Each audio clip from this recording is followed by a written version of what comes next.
So what we had earlier was that we had this diagram.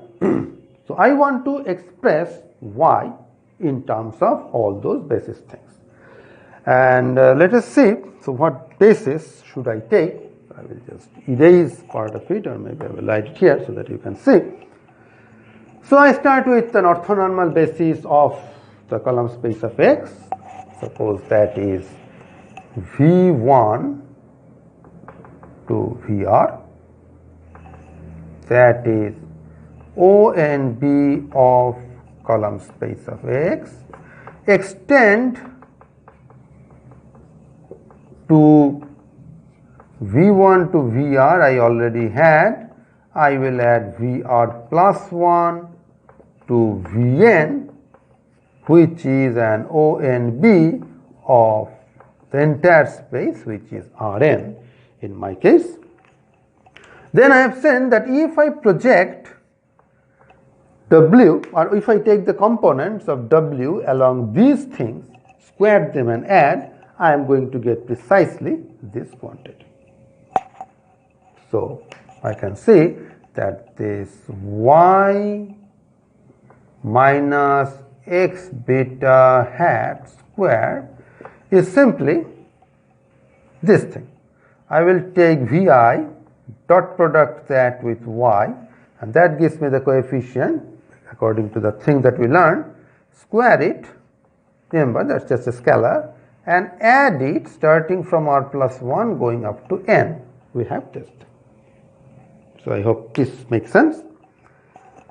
So how many terms are there? There are exactly n minus r many terms. R here is the rank of X, you understand, because when we have size this, so the dimension of column space of X must be R. So R is precisely the rank of X. So we have already got something which looks pretty similar to this thing, right? I have got n minus r and I have n minus r terms. Now what I want to claim, and that is something that one might sort of guess, is that each of these things have got an expectation that is equal to sigma square. And that obviously will show that expected value of sigma square hat will be sigma square. Because if you take expectation of this, the expectation will enter the sum. I claim that each of these things have expectation sigma square. So there will be n minus r many sigma squares, and you will divide by n minus r, and that will tell you that sigma square hat will be an unbiased estimator. So that's pretty simple. So let's just do that. How to show that expectation of this quantity will be sigma squared? So that you can do in the following way. I will erase these.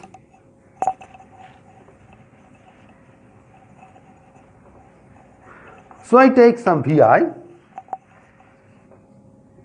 and that is anyway orthogonal to ortho complement X, because I is greater than or equal to r plus 1. I am taking that extension part only. Then what can you say about distribution of this fellow?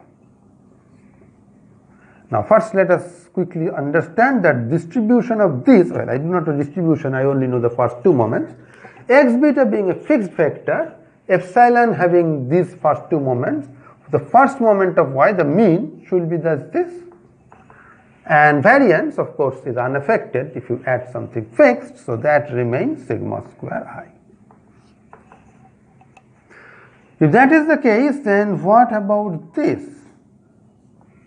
This will have standard rule about expectation and variance. Sigma square Vi prime Vi. Right? Now quickly understand that this has to be 0 because V is perpendicular, orthogonal to all the columns of X. So what is the first entry of Vi prime X? It is Vi dot product with the first column of X, that is 0. Second entry is similarly 0. So that is just 0. It's a number, it's a scalar quantity, so it's a number. What about this? This is nothing but summation Vi squared. Now remember, VI's are all unit norm vectors. That's why I took orthonormal basis. So these things are all 1, so these things are sigma square. So you get that variance of these things are nothing but sigma square. I really did not need this part here. All that I care about is the, I do care about both the things. So this quantity is sigma square and this is 0. Now I am interested in square root of that. So what is expected value of Vi prime y bar squared? This is nothing but the variance plus squared mean, which is sigma squared variance plus squared mean, and that is sigma squared. So you get all these terms have got expectation sigma squared. When I take expectation, the entire thing has expectation how much? N minus r times sigma squared. When you divide by n minus r, you just get sigma squared. So you get the very useful fact that expected value of sigma square hat is sigma square. So we have got one unbiased estimator of sigma square.